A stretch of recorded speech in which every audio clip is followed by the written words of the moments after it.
আসসালামু আলাইকুম viewers, Sabinus কিচেনে তোমাদের স্বাগত জানাই। এই গরমে শরীর ঠান্ডা রাখার জন্য তোমাদের কাছে আমি একটা ঝিঙের রেসিপি নিয়ে চলে এসেছি। এইভাবে একবার তোমরা এই ঝিঙের রেসিপিটি বানিয়ে দেখো, খুবই দারুণ হয় খেতে।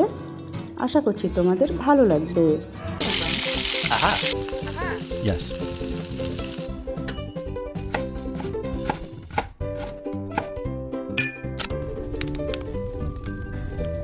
আমি এখানে 2 ঘন্টা আগে মসুর ডাল ধুয়ে ভালো করে ভিজিয়ে রেখেছি। এবারে একটি মিক্সির জারে আমি পানি ছেঁকে নিয়ে আমি ডাল অল্প অল্প করে দিয়ে বেটে নেব। ডালেতে আমি কোনো পানি দিইনি। সমস্ত ডাল বাটা হয়ে গেলে এর মধ্যে পরিমাণ মতো লবণ আর অল্প করে একটু লঙ্কা গুঁড়ো দিয়ে আমি 10 থেকে 15 মিনিট হাত দিয়ে এইভাবে ফেটিয়ে নেব। একটি বাটিতে পানি নিয়েছি, যদি এটা ভেসে ওঠে তাহলে বুঝতে হবে ডাল ভালো করে ফেটানো হয়ে গেছে। কড়াইতে সর্ষের তেল দিয়ে ভালো করে গরম করে হাফ চামচ 5 ফোড়ন দিয়ে দিচ্ছি। 5 ফোড়ন থেকে সুন্দর গন্ধ বেরোলে ঝিঙে ও আলু কুচি দিয়ে দিচ্ছি। দিয়ে এবারে আমি হালকা করে ভেজে নেব কিছুক্ষণ।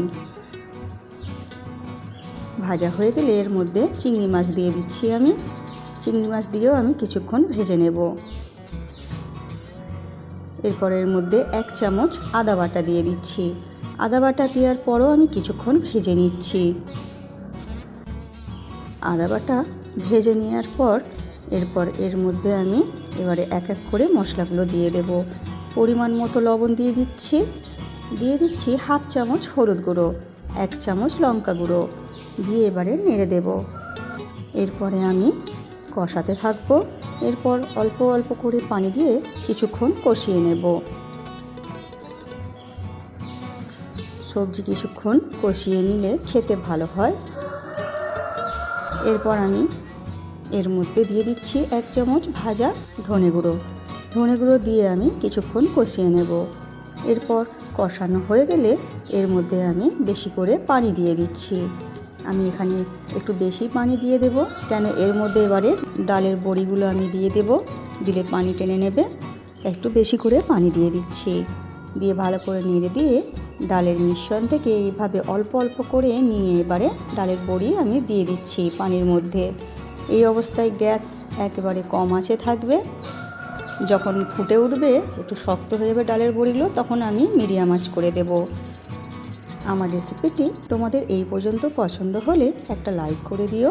পরবর্তী রেসিপি কী পেতে চাও সেটাও কমেন্ট করে জানিও। দেখো ডালের বড়িগুলো শক্ত হয়ে গেছে। এরপর আমি নেড়ে দিচ্ছি। দিয়ে এরপর আমি এর মধ্যে পোস্ত বাটা দিয়ে দিচ্ছি। একটু বেশি করে পোস্ত বেটে আমি এর মধ্যে দিয়ে দিলাম। দিয়ে আবার নেড়ে দেব। দিয়ে আবার আমি হতে দেব। এর মধ্যে এবারে হাফ চামচ চিনি দিয়ে দিচ্ছি স্বাদটা ব্যালেন্সের জন্য। এরপর ভালো করে ফুটিয়ে নিয়ে এরপর তোমরা ভাত রুটির সঙ্গে পরিবেশন করো। আমার রেসিপিটি ফেসবুক থেকে দেখলে ফলো করে দিও, ইউটিউব থেকে দেখলে সাবস্ক্রাইব করে পাশে থেকো। আমার রেসিপিটি শেষ পর্যন্ত দেখার জন্য তোমাদের অনেক অনেক ধন্যবাদ রইল।